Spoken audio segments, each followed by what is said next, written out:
ქართულმა ოცნებამ ნაციონალურ მოძრაობას და მის სატელიტებს კიდევ ერთხელ მივცემთ არჩევნებში მონაწილეობის საშუალებას. ეს ადგილობრივ არჩევნებზე თქვა.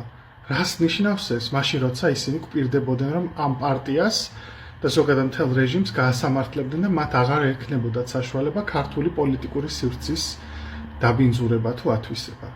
ანუ გამოდის, რომ ქართულმა ოცნებამ კიდევ ერთხელ გადააგდო მისი ამორჩეველი, როგორ შეგიძლიათ კიდევ ასე მარტივად მოატყუოთო ხალხი, ბევრი ამბობს.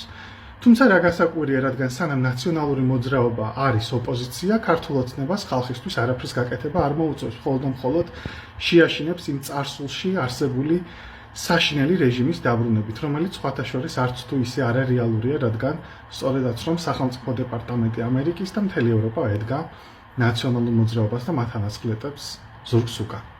ამ ყველაფრის გათვალისწინებით კი ქართულ ოცნებას შეეძლება გააგრძელოს მმართველობა, სხვა რეალური ოპოზიცია არ იყოს ქვეყანაში და ხალხს არაფერი არ გაუკეთოს. ამის ნათელი მაგალითია ჭიათურაც, რაც დაემართა ჭიათურას და კვლავაც მიუხედავად იმისა, რომ ამდენი ხანია იქ ხალხი აპროტესტებს უსამართლობას, აპროტესტებს იმას, რომ მალე საჭმლის ფული არ ექნებათ, ქართულმა ოცნებამ რეალური ნაბიჯები არ გადადგა და გაყიდული სტრატეგიული ობიექტები ნაცების დროს ისევ კერძო საკუთრებაში დატოვა.